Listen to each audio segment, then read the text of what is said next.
a couple people who I was like, okay, you're getting to be a little bit too comfortable, and you're standing here, and you're starting to act like a real naughty person. Yeah, I was like, I'm not going to say the word on the air. This one goes up on public access, so I'd have to bleep it. But yeah.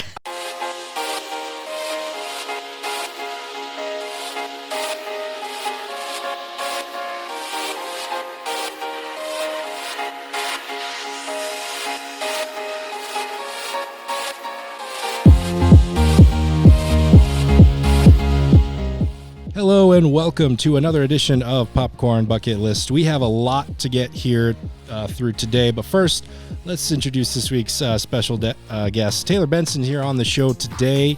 That's, like we said, kind of last week, a little bit of a tease of what the opening spotlight here is today. She's going to help us out with that. But first things first, it's the moment some of you have been waiting for. I forgot to do it last week because I'm a procrastinator, so here we go. It's time. Let's go. A couple weeks ago, we offered to the fans out there, if you commented on our video, on our social media, stuff like that, you would be eligible for a drawing. I'm trying to mix this as best as I can right now. Those are really fine strips of paper. I was going to say, I was looking at printed those. out way smaller than I thought it was going to. So yeah, they are very little itty bitty bits of paper. You can't look at it. You I can read them. I can read them. Just okay. That actually might not be a bad idea because then it'll take away any sort of biasy or anything like that. I can draw it. Yep. Okay, so fair warning, some of these people are YouTube names that we don't know. So if your name is called, how many am I drawing? Just one? Just the one for a $100 gift card to the Marshall Six Theater, baby. Who's the winner? Luke-JV3VJ. That's Jessa's, isn't it? Jessa. See, I'm so glad you drew that because that takes away the bias out of that. Is that the one? The 2001 Space Odyssey? Yeah, one? that was the one. Oh, let's go. All right, now you and Jessa have plenty. Well, technically, I guess it was Luke's account, but Jessa used it. So did Luke win the card or did Jessa win the card? It was probably Hadley. Was Hadley? She's probably the one that did that. There you go. So congratulations. And because someone else drew it, you can't say that I rigged it in any way, shape, or form. Now, my hands are clean of that. Who knows? Maybe we'll have a special drawing in a later episode for something. I don't know at all what you're referring to here. Who knows? You're just making that Maybe up. we got something on the docket. Nothing is on the docket. You never know. Never has been on the docket. I don't know what he's talking about.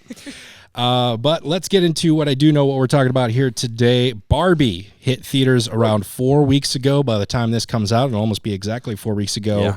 And it continues to break down box office barriers. Just even more recently, it reached into the top 20 of highest grossing movies, domestically speaking. This making Greta Gerwig one of the first ever female directors to make $1 billion via movie making. So that got us thinking about some of the best female directors here. I was looking into it. There's some that even really surprised me. Some movies that I was like, whoa, that I didn't think about it there. One example was American Psycho. Great movie. I don't know if that's on any of your guys' list. Sorry if I just stole that from you here. But what we're going to do here today is we're going to essentially rank our top 3 favorite movies directed by female directors, a la basically Olympic podium. So the bronze medal, the silver medal, and our number one pick being the gold medal. Taylor, why don't you kick us off here? What is your first pick? For the bronze medal? For the bronze medal. Yeah, I am going to have to say Little Woman, also directed by Greta Gerwig. It's just, I don't know. I always loved the story of Little Woman. I feel like it's just very female-based. Like, obviously, there's love stories in Little Woman because it's a classic novel. You can't have a classic novel without any sort of love story. Any sort of love, yeah. But I like how Little Woman doesn't focus on it. It's kind of just more of a subplot as opposed to the main plot. Like, the whole plot is Jo and her sisters just kind of making it through life, and Jo trying to like find her dream and like achieving her dream, which I very much like. Yeah, I really enjoyed that one that came out a couple years ago as well. It gave me kind of a little bit of a Little House on the Prairie vibe. Oh, but absolutely. Almost a little bit more classy. It's also Civil War era. So. Yeah, Civil War era that too. That's right. Bob Odenkirk is in that. Makes a small cameo at the end there. Yep. But yeah, I think that's a really good pick. And I honestly could have picked any of Greta Gerwig's movies. I've liked all of them so far. So good. And I'm really glad to see this box office news because I'm more looking forward to not so much the next project, but the project after that, because I feel like there's a trend where a director does something good, makes a lot of money, and then the studio kind of lets them do free reign, and it's crazy the next project. Oh, so awesome. And then it's kind of the next one they kind of find their vibe and everything. A couple examples, Tim Burton, Batman. Did great. Batman Returns went way off the rails, but then Tim Burton found his stride. And then the other one, Patty Jenkins. I think Wonder Woman 1 was great. Wonder Woman 1984. Yeah. I'll defend that movie more than most people, but even I'm like, okay. But I'm very looking forward to see what else Patty Jenkins. But they had the with. Invisible Jet in there. It did. It did have the Invisible Jet. So true. Yeah. And that's one of the things I actually do defend. They found a way to make the Invisible Jet make sense. I feel like you can't have Wonder Woman without the Invisible It Jet. just doesn't work. You have to have it The some lasso point. and the jet. That's Wonder Woman. You need that. Classic Wonder Woman. Ryan, why don't you hit us with your bronze medal pick? You kind of said you had just a bunch that you were gonna. You're just gonna go by your heart here. I guess. Am. This was one of my favorite films actually growing up as a youth. I'm going with the original Pet Sematary, directed by Mary Lambert. I hope I did pronounced her name correctly. But this was a film. I don't know how I stumbled upon this. I believe it was probably on Sci-Fi or one of those channels when I was a kid. And going back into the trend of probably watched it a lot earlier than I should have watched it. That's a weekly trend at this point. Every week you've mentioned a movie you're like, I probably shouldn't have watched this at the age I did, but I did. I feel like that's a collective experience with Stephen King movies too. Yes. Yeah. And just a wonderful, it's a classic horror film. They've also had a couple, I know they have Pet Sematary 2, and they also have, they just remade Pet Sematary, 3 years ago, maybe? Yeah, 4 years recently, ago, something like that. 2019, I think it was. Yeah, and that it sounds also right. That sounds right. It introduced me to I can't remember his name. He was the cop that had the kid with the motorcycle, but he's a pretty big actor. I absolutely love him, and that was one of the first films I saw him in, and he was just awesome. So, Pet Sematary, probably that is up there with my top 3 female-directed films. I'm going to go with a movie called, I've mentioned this on the show before. Actually, I think all of these I've mentioned on the show before, so mine's going to be a little bit repetitive here, but The Farewell.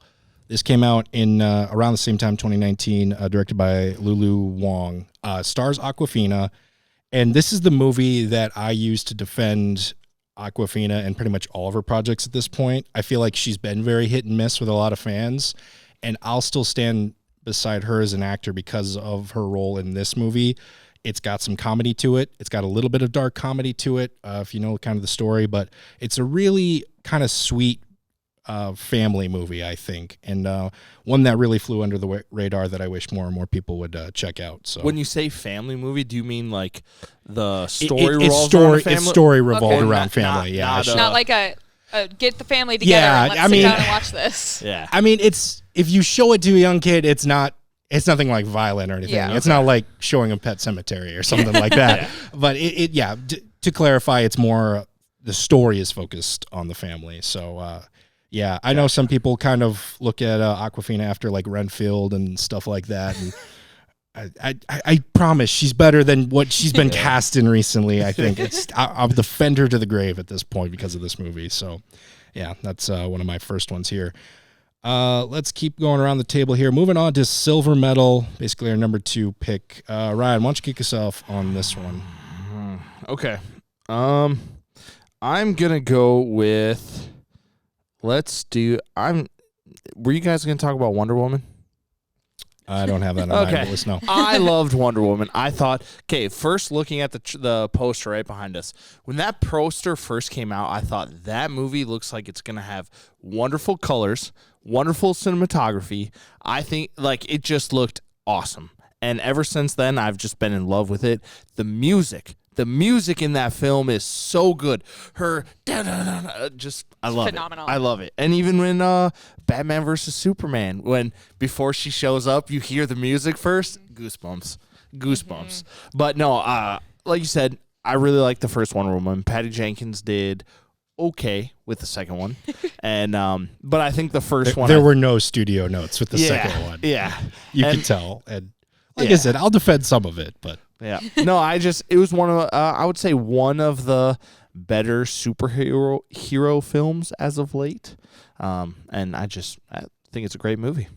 yeah, I think Gal Gadot, specifically as Wonder Woman, has been one of the consistently good things throughout the DC Comics universe as of right now, and we'll take whatever we can get as DC Comics fans. Please, Blue Beetle, be our savior. Please, come on. Anyways, I'll move on here. I'm gonna say Ava DuVernay with Selma. I think she is a really great visual director. And this one showed that not only was she a great visual director, the cinematography was great, but a lot of great acting. The story is, I think it did the historical story justice, which is really hard to do, I think. Speaking of DC Comics, at one point she was rumored to do a DC Comics movie that I thought she was going to be perfect for, and then it ended up not being happening. So thanks, DC Comics. You continue to make me mad every single day. I'm going to get off that soapbox now. Yeah. But yeah, I always look forward to what she has to do in the filmmaking world. And Taylor, why don't you tell us what's your silver medal here? Yeah, it was a lot of debate in my head between my silver and gold medal. They kind of are equally my favorites, but I think my gold medal just ever so slightly edged out my silver medal, which is Clueless, directed by Amy Heckerling. It has been one of my all-time favorite movies since I first saw it. It has just been barely edged out by my first place, which obviously we'll get to in a second. That's such an Olympic thing, by the way. It's like photo finish. Oh, yeah. Absolutely, it was. It's just such a good movie. Like, just the colors, it's super fun and upbeat. And I really kind of like how, I always like to say it's kind of an edgier version of Mean Girls, but the like popular clique in the movie aren't mean. They're just misguided. They're clueless. Yeah. Because Cher, she's trying to be super nice. She just doesn't really understand kind of what's going on or like the social cues that are happening. And I just really like the movie. It's really good. I feel like it just screams very 90s too, which I love. Yes. I had a conversation with someone recently kind of about this. I don't think we talk enough about 90s camp.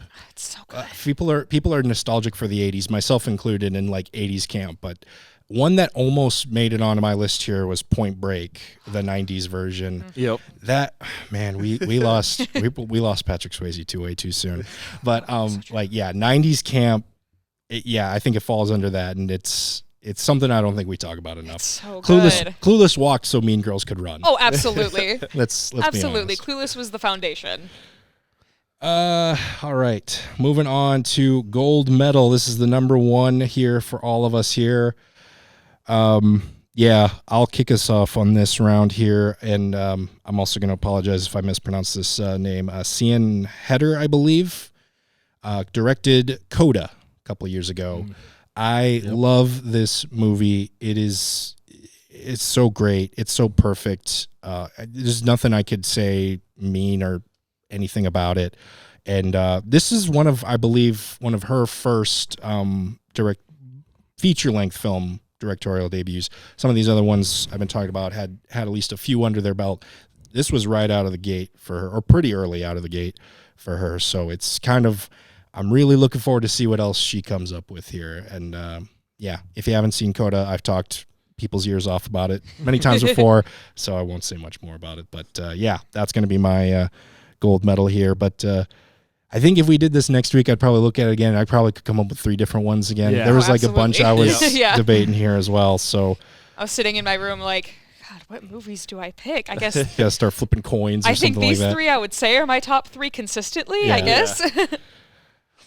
Taylor, why don't you kick us off with your gold? What was the one that just edged out Clueless for you? It has to be the Barbie movie. All right. I know it just came out, but God, I don't think I've ever been so engaged in a movie in theaters, which is really saying something to me because I go to the movie theater all the time to see things. I laughed, I cried. I don't clap in movie theaters, but I clapped. I truly think this is one of the best movies I have seen in a very, very long time. And the fact that it was Barbie, it was full of nostalgia. God, I could talk for ages about this movie. It was just absolutely brilliant. Hey, we talk a lot about movies on this channel, but sometimes the ones we talk about aren't the most accessible. That's where the Marshall Lyon County Library comes in handy. They have a great collection of physical media, as well as a couple of online services with many, many options for movies, TV shows, and documentaries. It's easy.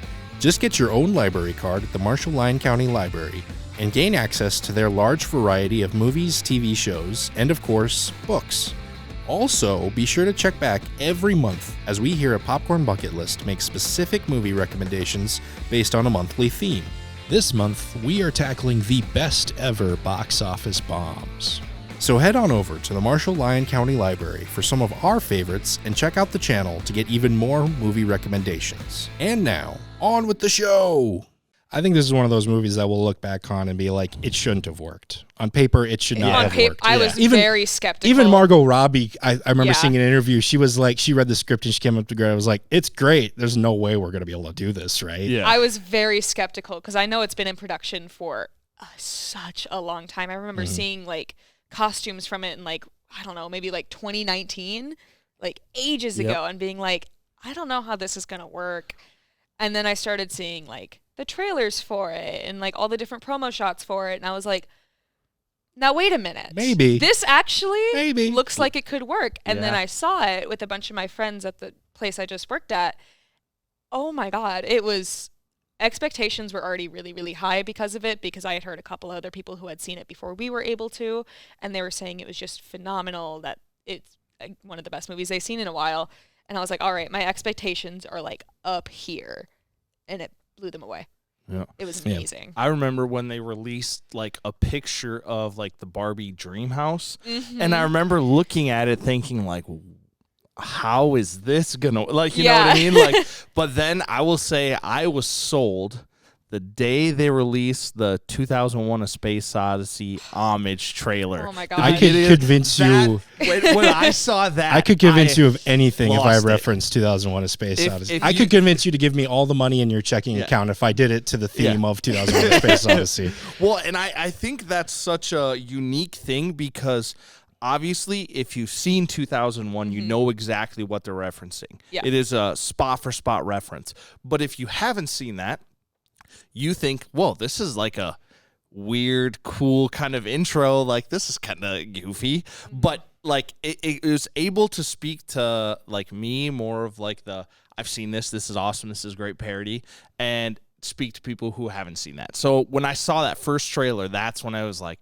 this is going to be something pretty cool. I think my favorite part about it was just the entire nostalgic factor, because I remember seeing all the different dolls throughout the movie, and they would start talking about them, and I remember being like, oh, I had that doll. I really wanted that doll. Like, there's a scene where they go to Weird Barbie's house, and they have the dog that like poops out the little brown things. Yeah. I distinctly remember getting that doll for Christmas at my grandparents' house. It was one of my first Barbies I've ever gotten. Was the Barbie with the poopy dog. It's starting to make me realize why this movie made $1 billion. This was Avengers Endgame for Barbie fans. Oh, absolutely. Because you look at comic book movies, there's always that nostalgic, those Easter eggs and everything. Mm-hmm. There were definitely moments in the film where I'm kind of sitting there going, like, I would maybe recognize a thing or two because my sister had a big collection of Barbie dolls and everything too.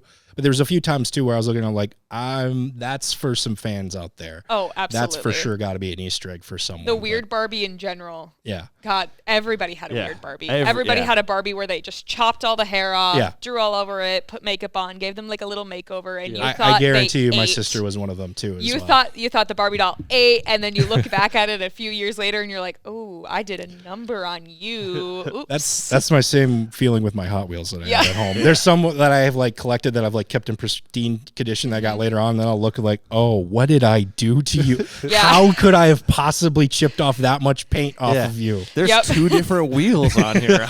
How did I even do that? Yeah. So sorry to my weird Barbies that are walking around Barbie Land right now, and everybody's looking at them like, girl, are you okay? Ryan, why don't you close us out here? What is your gold medal pick? My gold medal pick, a film that we kind of alluded to earlier, I would have to say American Psycho. That film is a one that, okay, first off, it stands the test of time. Like, how long? That was 90s film, early 2000s, maybe late 90s? I think it was late 90s. I don't think it was 2000s. And that I mean, that's a film that I've probably seen like 3 or 4 times now. The first time you watch it, it's like, okay, what did you just watch? And you watch it again. And I think Mary Herron, yeah, that's right. Sure. Yeah. You have it written in front of you. I don't have it written in front of me. I think one of the things that she was able to do awesomely was take a book that is full of satire and the script that was full of satire that could easily been made and just been garbage and not worked out. But somehow getting all the cast, getting the music, getting the lighting, getting everything in order to make that film stand the test of time like it has. And I mean, if you look in pop culture today, there's still people still talk about it. There's memes made with Patrick Bateman. Yep. There's all kinds of things going on. So it's just it's just a wonderful film. I love it. And yeah, if you haven't checked it out, you should go watch it. Very iconic movie. Yes, Yeah. very iconic movie. Talk about 90s camp. Oh, absolutely. Want to talk about Clueless? Talk about American Psycho. I was going to say that was the two sides of the coin that I think was the 90s right there. Yeah. That's absolutely. that if someone asked me, "Hey, describe the 90s to me," I'd maybe just give them those 2 movies. Yep, and be like, "Here you go." That'd be a good start. And I kind of feel like this goes into when you said Clueless could walk, so Mean Girls could run. I would say American Psycho walks, so Fight Club could run. Oh, like I kind of make that transition with it, and it's great. But yeah, there we go. There's our top 3. Let us know if you agree, disagree. What would you maybe throw in there as well? And I don't know if I could really argue with people on this one. There was quite a few to pick from there that was tough. Now that I'm thinking about it, I wish I did put Point Break on there. 90s camp was fun. Can we go back to 90s camp please. maybe? Point Break was awesome. Anyways, let's move on here. Let's move on to the weekly preview. Talk about movies coming out this weekend here. We got a couple here to talk about. Maybe August isn't quite done yet. It's been a little bit of a slower box office run here. We kind of predicted that. I don't think we predicted the longevity of Barbie and Oppenheimer still being one. Barbenheimer. You feel the effects for forever. Oppenheimer just got over 650 mil. It got knocked to 3rd place, and then this week came back into 2nd place all over again. So. It's definitely been crushed by Barbie, but I think Barbenheimer definitely helped it a lot with the box office. And that just makes me so happy because they tried to put Christopher Nolan down, and it didn't work, and it backfired, and it worked together. It kind of worked because Barbie still ended up winning. I like how it wasn't like a Barbie versus Oppenheimer. It was let's make this a double feature day. Let's make this Barbenheimer. I'll admit, I was probably one of those people early on when I was looking at the summer. I was like, oh, this is going to be like fight night. Like, let's see who's competing. Yeah. But as we got closer, I was really surprised. Everyone was kind of like coming around to these 2 movies and being like, let's just watch them both. This would be a crazy double feature. That's why it backfired. They put it on that weekend to drop his numbers, and it didn't work. And they worked together. It was great. Gen Z really said, haha, you thought. Yes. It's Morbius all over again. Yes. No, not Morbius. Not put Morbius in there one more time. I swear we'll go watch it, right? But yeah, let's talk about what is coming out here in this weekend. Blue Beetle, like I mentioned before, the latest in DC Comics. Yeah, it's coming out to theaters here. Basically, this movie is kind of like the movie Venom meets Iron Man, but it's a DC Comics movie more. I'm trying to find some other characters people know to kind of sell them on it here and have people go to it. I don't know. This is possibly one of the most underrated DC Comics characters. That's actually one of my favorites, really. It is sort of Spider-Man-like, where it is like you've got a teenager, so it's very relatable because he has to deal with high school problems and getting a test done, but also saving the world from alien invasion and all that sort of stuff. You know, classic teenage stuff. Classic. You know, I definitely went through that in high school. Yeah, so. I had to miss my prom because, you know, saving the world. The world's still here. So yeah, you're welcome. Great. That's what we do. But yeah, I really do hope this is one that people do kind of gravitate towards, like Spider-Man. And also, I kind of knocked the Venom movies because it was a little bit more comedic. I didn't think Venom was good in a comedic role. But this is very similar, where it's sort of an alien type thing attaching itself onto someone, where comedy is a little bit more open. So considering how good Venom did, I'm really hoping the same kind of people kind of find this movie and think of it in the same way. But I don't know. That's just kind of my wishful thinking. I don't know. What do you guys think here? What do you think about DC Comics in general? I'm not really a superhero movie girly. Everybody can flame me for that. I'm okay with it. I like obviously a couple. I'm a big Spider-Man fan, so you'll probably like this one. Yeah. I'm trying to get as many people here because I love this actor and I love him in this role. It's I'm really trying here, Warner Brothers. Will you I could see send it me a in check. theaters? Probably not. I might wait until it comes out to watch it. Okay, I'm sorry. I'll take it. I'll take it. It's fine. But yeah, I don't know. I just being around that kind of energy scares me. Fair enough. Fair enough. I think I'm a little nervous. I think I want it to do well. This is DC's first film with the DC. I don't know anymore. Thing. I don't know anymore. So, I just go to each one and just hope that it's a good time. But I'm hoping it's going to be good. I just think that the writer's strike and all of that going on that prohibited them from talking about and promoting the film. I think this film is going to be a film where that really hurt it. Because, like you said, it's the first. I believe it's the first film with the, everything. I don't know anymore, man. Wonder Woman 3 got confirmed and then denied all within the same week. Yeah. That's what a mess it is over. Barbie was literally the Warner Brothers saving grace. That's the only good thing that happened to them all year this year. Yeah. Let's be honest. Let's move on here. Let's talk about Strays. That's also coming out here to theaters. It's basically the movie Homeward Bound, but with cursing and drug references. Is that a fair assessment here? Yes. That's kind of what I got from it here. This is one of those movies I feel like the marketing actually had to focus on them reminding people this as rated R, because I feel like and I do know there are still people out there who do this. People just go to the theater not knowing what they're going to see, and then they look at the posters and then they decide.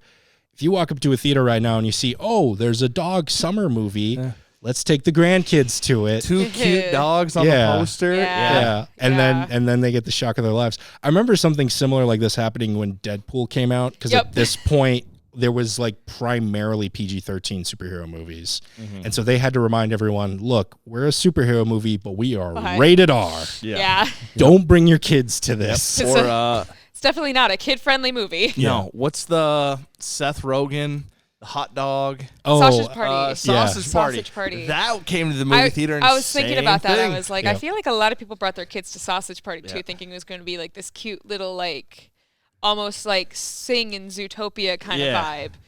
And it was not. Nope, a little different. It was not. I remember, just to kind of tie it to SMSU Theater and everything too, I remember when you guys did Firebringer. There was a little bit of marketing where it was kind of similar, but I remember the showing I went to, there was definitely a grandma and her two friends who brought her grandkid. And look, I'm just going to say this as a personal, I maybe told you this story too, but it was so hard for me to watch the play because they were kicking my seat profusely. And I'm a very much non-confrontational person. I just let it go in the back of my mind.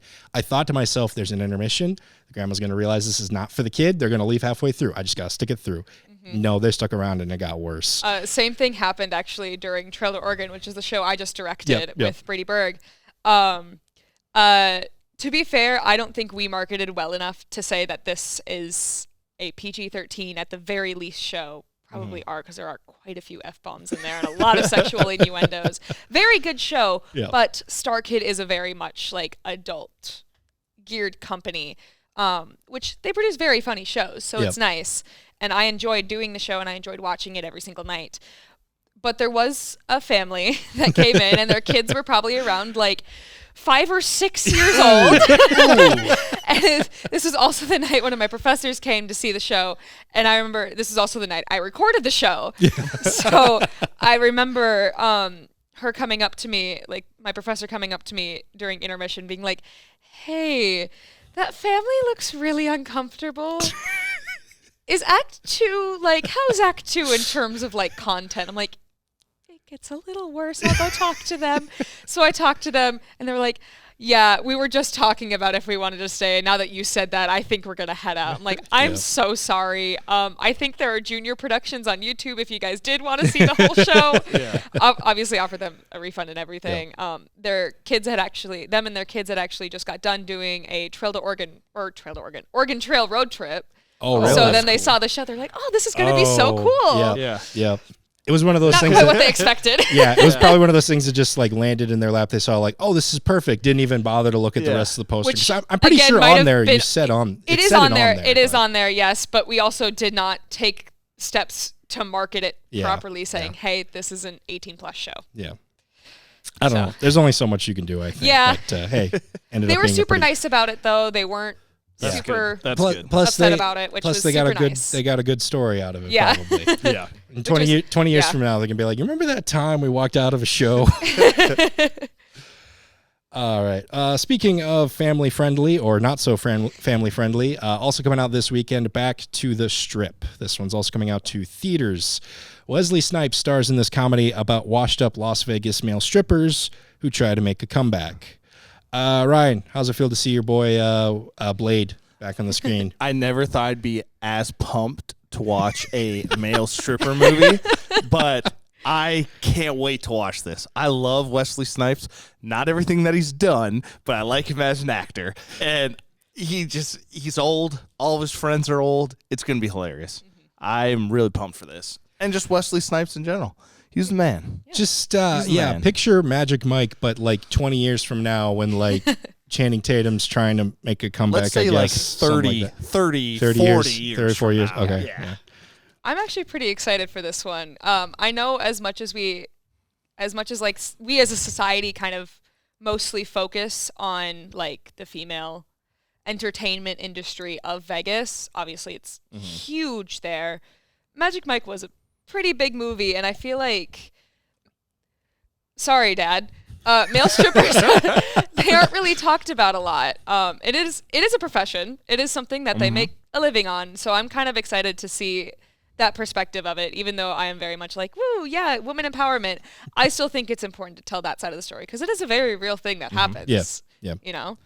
And this is kind of a comedy. It did look pretty funny too. It does. It does. I would say the chemistry of that, what do they call it? It's because it's not Chippendales, but it's like a play on chocolate chips. That's what it was. Yeah, like obviously a play on Chippendales. Yeah. So like that core group of people looks hilarious. And like in the trailer, they show their posters from when they were younger. Hilarious. I will say, I don't think Wesley Snipes has done too many comedic roles, not that I can think of here. The more recent one was the sequel to Coming to America he was in. Yep. I will say he was probably the only funny part about Coming to America, unfortunately. Yeah. I hate to say it. I love Eddie Murphy, but he was having a fun time, and I don't know if anyone else was. You can always tell when actors are just having fun. Exactly. With it. You can always tell when they're having fun versus when they're like, this is just another job. That makes the movie better almost always. because you can at least relate to that person. And almost like you can almost hear them say cut, and he's like the only one still having fun, and everyone's kind of like dreading it. Going back to the Barbie movie, like watching, you can tell they were just all having a good time. Yeah, that dance number was probably fun to shoot. Oh, and it was. all of them, the multiple dance numbers. By the way, I'm just Ken. Masterpiece. It's so good. So good. Let's all go to the lobby to get ourselves a treat. Let's take a quick minute here to talk about the Marshall 6 Theater here in Marshall, Minnesota. We have entered the month of August, which means we still have one more good month of movies here to look forward to. Be sure to check out their website for showtimes for the biggest blockbusters, and also check out maybe some past ones, whether you want to watch them again, or if you still need to catch up on a few, be sure to check out their website for showtimes. Also, they are hiring, so make sure that if you're a high school student or a returning college student and you need a little extra cash and want the opportunity to check out movies for free, be sure to check that out here at the Marshall 6 Theater website here in Marshall, Minnesota. Let's all go to the lobby to get ourselves a treat. Speaking of something that probably isn't going to be a masterpiece, I'm just knocking down my segues here today. Yeah. Also coming out this weekend, The Monkey King. This one's coming out to Netflix. An animated movie where it sees a monkey trying to become the greatest hero in all of the land. This movie watched Kung Fu Panda and Hercules and just tried to do that, but not as good in my opinion. I got to be honest here. That's exactly what I thought when I watched them with the trailer. I thought Kung Fu Panda, and then it was, you have to defeat 100 demons before Hercules. the gods even notice you. And I was like, that's Hercules. That's absolutely just ripped straight out of the Hercules legend. Yeah. I don't know. Was it just me, or did it seem like even some of the line synced up to the animation was off? And Usually I know. try not to nitpick too much, even with the trailer, because I nitpick enough when it comes to the movie and people get annoyed by me. But yeah, I don't know. It just felt lazy. I hear that title and all I can think about is Kubo and the Two Strings, even though they're not even like remotely the same storyline or movie, just because of the monkey. Yeah, well, the monkey and some of the animation style when I was watching it, I thought of Kubo because we Such actually a good movie. we had that That's in an our amazing underrated animation because that's I agree, actually. I feel like that movie is so slept on. As soon as it left theaters, I never heard a single thing about it ever Yeah. again Yeah. until like CinemaSins covered it like maybe a couple months ago. Yeah, I think they did I one. even forgot about that movie. Yeah, it's awesome. Such a good movie. Yeah. So I guess the lesson here is if you have an animated movie that you're not sure is going to do good, rip off Kubo and the Two Strings, I guess. I guess. If you're going to rip off someone, you Might as well rip off that one. I've always Yeah. said if you're going to copy off of someone's test, might as well be the A+ student. Yeah. Yep. If you're going to cheat, you might as well And get you something might as out well- of it. And correct me, is this one going to Netflix? Or This is one's straight to Netflix. Yeah. yeah, that's another thing. Those if you're ones gonna are have always iffy. Sometimes Those are always hit or miss. Yeah. every once in a while one will sneak through that people will kind of underestimate. Over the but Moon was a straight to Netflix one, and I Yeah. thought that one was Yeah. an amazing movie. was it Stellar? No. All right, let's wrap things up here in the weekly preview. One more to talk about here. Miguel Wants to Fight. This one's coming straight to Hulu. After his friends accuse him of being a real softie who's never been in a fight, and after he learns his parents are getting a new job and he's going to move, Miguel wants to get in one legit fight. Nothing really seems to go his way, though, in this pursuit. This movie reminded me a lot of Scott Pilgrim versus the World. I know we just talked about a yeah. movie that seemed to be imitating something, but here it looked like it was imitating the right things and doing its own spin and actually doing it the right way and everything. The mix of live action and animation, the fight choreography, just the kind of cartoonish scenario that they're in. He's just trying to get in a fight. He's just to say that he did. he's just trying to fight. Yeah. Which I don't necessarily condone. Don't just go out there Well- fighting people. If they deserve it, sure. Just Exactly. don't go around fighting people, I guess. You I can would be say. confrontational if people deserve it. Yes. I like I said earlier, I'm not confrontational. I'm not a wimp. I just don't care. I've definitely yelled at a couple people who I was like, okay, you're getting to be a little bit too comfortable, and you're standing here, and you're starting to act like a real. Naughty person. Yeah, I was Remember like, I'm where- not going to say the we word got on this, the air. This one goes up on public access, Yeah. so I'd have to bleep it. But Yeah. but this begs the question: have you guys ever been in a fight? I was in one accidentally one time, technically speaking. Yeah. It was an on-stage incident. This was during a short amount of time when I was doing on-stage stuff, and now I just do behind-the-scenes stuff now. But I was in a scene where someone was supposed to punch me and start a whole. It was for Oklahoma, actually. And during one of the rehearsals, he misjudged it by a little bit and got me, I think, with his two knuckles, not his full fist. But I was only like in 8th grade, and he was like a senior. Oh, no. So he had me like, Yeah. there was enough of a swing, and I just kind of started laughing. I don't know why. You dropped.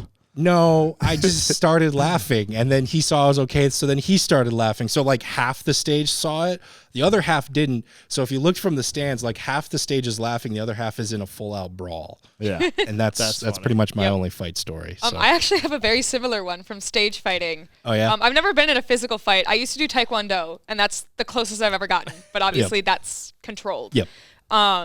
No, we did Newsies my senior year of high school, and it was me and my best friend who. During Santa Fe, there's a huge fight scene between the Newsies and like the Delancey brothers and the thugs that they bring in. I played Oscar Delancey. My best friend played Jack Kelly. So we had a kind of solo fight scene at the very beginning to kind of kick things off. And there was at one point, so my best friend who played Jack Kelly, he's maybe about 6'3", 6'4". I am a mere 5 feet and 3 inches. There was at one point where he was supposed to like swing above my head to like, like a little side punch, and I'm supposed to duck. I think he misjudged my height that night because it was opening night too. So it was during a show. Oh, during a show. So we couldn't even like check in after this happened, so I could tell him I'm okay because I also had my mic on. My mic was hot. Yep. Obviously, I couldn't be like, I'm fine. Yep. Keep going. Yep. So I just looked him in the eyes. I was like, it's okay. And I remember our fight choreographer was also watching this night. So he swung, misjudged the distance, and his fist just like brushed the top of my head.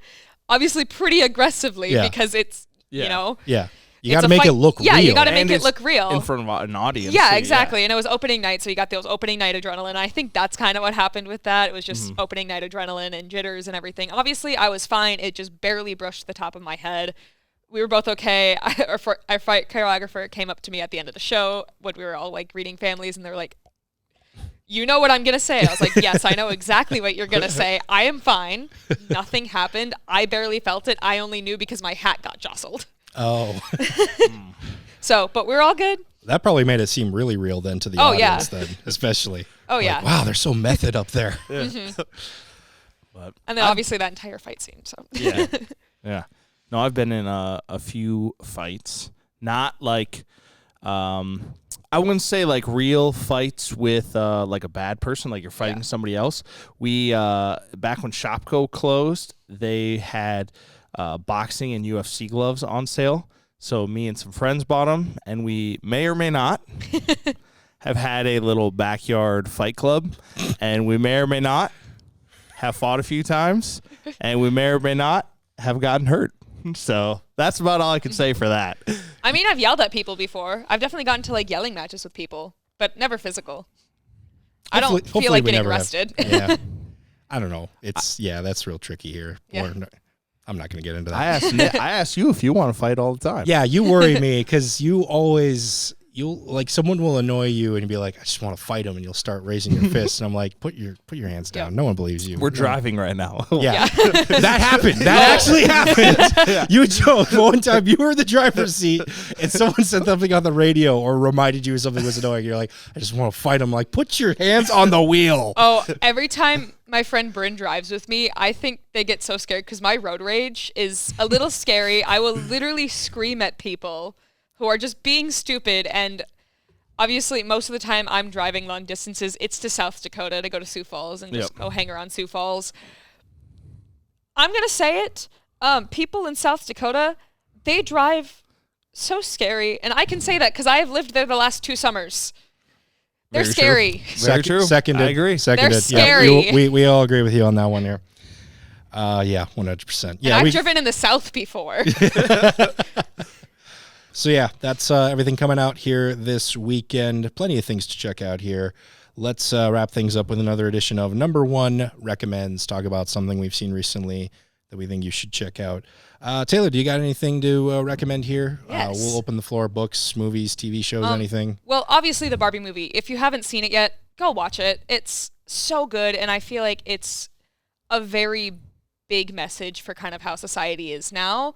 It's obviously a feminist film, but I hate when people say it's like pro-woman, anti-men, because it's not. It's just, I feel like it's a very central view of kind of what's going on right now and everything like that, which I very much like. So obviously that. There is this TV show I watched a while ago. It has nothing to do with what we're talking about today. It's called Our Flag Means Death. It's a show on HBO Max. Is this that Taika Waititi pirate show? Yep. I've been wanting to watch that for a while. It's so good. My old roommate Brady Berg actually introduced it to me, and the way they described it, it's a gay pirate show. Blackbeard is in it. So you get to see a little bit of Blackbeard and learn more about that like cute little legend. I'm not a big pirate girly. Obviously, I'm interested in pirates. I always kind of found them really fascinating. I was never huge like into pirates. My big thing was like the mermaids and dinosaurs. That was my thing growing up. Yeah. Not really a pirate girly. But that show, oh my gosh, it was so amazing. I sobbed when I realized there was no episodes left because we watched the last episode. And at the beginning of it, I was like, Brady, is this the last episode? Because me and Brady watched it together. And they were like, no, I think there's one left. So when the credits started rolling, and you know when credits start rolling on a streaming service, It usually does the next episode thing. It wasn't doing that. So I remember I grabbed the remote to see if it maybe something was happening. Maybe we lost connection. Sometimes it just doesn't happen. I've had it happen before where it just doesn't pop up. So I reached for the remote, and Brady's like, Taylor, no. Just let it play. And I started sobbing because I didn't mentally prepare myself for that to be the last episode. And the new season has yet to come out, and I think it's coming out soon. Yep. I think it's coming out sometime this or next year. And it needs to come out now because I need to watch it. It's so amazing.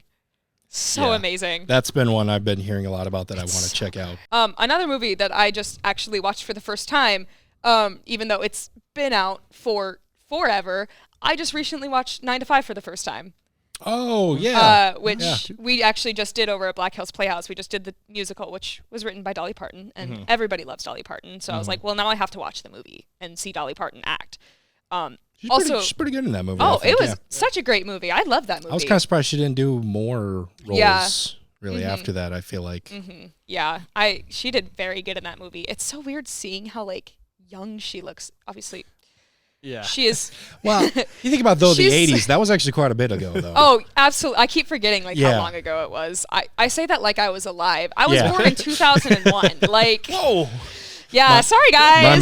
My memories of the 80s, yeah. My 1997 brain, yeah. I was born in 2001, so I act like I was alive during the 90s and 80s, but I was not. But I did very much enjoy 9 to 5. I thought it was it's a good one. absolutely amazing. Ryan, what about you? What do you got here for number one recommends this week? I'll keep mine pretty short.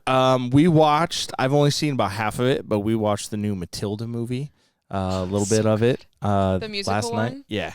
And from the half an hour that I watched it last night, it was awesome. And I think we're gonna finish it tonight. It was our nighttime bedtime episode time thing, so we'll finish EP it time. tonight. Yeah, EP so time. it'll be I'm excited for it. The singing was great. I never knew that like some of those like memes and stuff that I've seen, had no idea it was from that. So I get that now. Yep. So that's kind of cool. I do really like Matilda the musical. It's a good musical. Yep. I know Marshall High School just did it a couple years ago too. Yes, I did. I'll keep mine pretty short as well. This was just kind of one of those weeks where I saw things, but not a lot of like great things just by circumstance. But I've been rewatching Parks and Rec, mainly because I sometimes when I'm editing, I'll just stumble on YouTube clips or SNL clips, and I came across the Sarah Palin, Katie Couric thing with Amy Poehler and Tina Fey, which I think is one of the greatest SNL bits of all time. absolutely. So I was like, oh yeah, I haven't seen anything from Amy Poehler in a while. So I started rewatching Parks and Rec. Yeah, that show's still awesome and funny. Love And that show. we have a little bit of connection to local government. I'm not saying it's ever been to that level, but there's a few times where I'm kind of like, I can relate to that a little bit here and there. So, but yeah, that's everything we got recommending here for you today. That's going to do it for us here on this episode of Popcorn Bucket List. Taylor, is there anything you can preview for the SMSU Theatre Department coming up? Is there anything, or is it all kind of hush-hush? No, I can preview it. We've had our season announced since last May. It's already updated on the page. So, I mean, and then obviously we're going to start getting rolling here in about a week. So I feel like keeping it hush-hush at this point, by the time this airs, it's going to be fine. And, you know, we've been promoting it all summer. So I don't know which one we're going to start with in the fall, but we... our drama club is going to be doing a show called American Buffalo, which is actually directed by Bryn Mojo, another female director. So we're very excited for that. It's a 3-person show. It's completely male-led, but our entire team is pretty much going to be women just because that's the options we have, but it's also very nice. That's how the numbers work. That's just how it's going to work out. Yep. But essentially it's like, I don't know too much about American Buffalo, but I know, pretty sure it's a movie and a pretty well-acclaimed movie. It's the spinoff to American Psycho. Yeah, it's actually just the plot of American Psycho, but it follows a buffalo instead. Yeah. No, it's All like right, that's my one dad joke for the day. It's set in like a little pawn shop. Bryn could probably tell a lot more about this later on, and I probably could too once I actually, you know, once we get into it. But it's set in a pawn shop, and it's just kind of about these 3 guys. I believe it's set in the 90s. There we go. There's more of that 90s camp. That's It is the spinoff to 90s. American Psycho. The more and more you're talking about it, the more and more I feel like my theory is correct. Yep. So. But Bryn Mojo will be directing and I believe scenic designing it, if I'm not mistaken. Yep. We were just talking about it today. Yep. So we're all very excited for that. And then our main stage production is actually a musical this year. We are going to be doing Little Women. Oh, really? Yeah. Awesome. Didn't even plan that. Nope. That's awesome. Yeah, That's so awesome. we'll be doing Little Women. Obviously, don't really know dates right now. We won't know dates until really auditions come along. So, but those will be updated on SMSU Theater page, up on the call board. We'll get posters around as soon as possible. SMSU Today will post about it. And then in the spring, we will be doing a murder mystery correct me if I'm wrong, and I redact my statement if I am wrong. I believe it's an interactive murder mystery. Ooh, you guys have done some of those before. I remember Clue was pretty fun. Yeah, we just did Clue. I say just did Clue. We did Clue quite a few years ago. Time is weird in my head. I don't know how much jumbles time up, but we are doing that in the spring, and I will be costume designing that. I'm pretty sure. Awesome. So yeah, I always look forward to the stuff you guys got coming here. Little Woman musical sounds great. I'm so excited. I mean, for we just it. talked about how great Little Woman the movie absolutely, is. and we're doing it. Yeah, and that's just going to make it even better. So yeah, check out that. I'll have the link in the description here. Check out their page for whenever dates are kind of updated, or if you need a reminder of those shows. Also, head on over to the Marshall-Lyon County Library. Check out our monthly display where we talk about some of the greatest box office bombs of all time and some of our recommends from that. And finally, help support the Marshall 6 Theater, as there are still some summer blockbusters here. We are moving through August. There's still some good ones to check out, including the Barbie movie. See Barbie. Probably going to be there for a little bit longer. And looking at the numbers here. And Oppenheimer. Yeah, do another double feature. Yep. Do it again. Honestly, Why not? Do it Marvin again. Harmer round 2. Yeah, might as well. For myself, Tailer Benson, Ryan Meyerberg, we'd like to thank you so much for watching, and we will see you at the movies.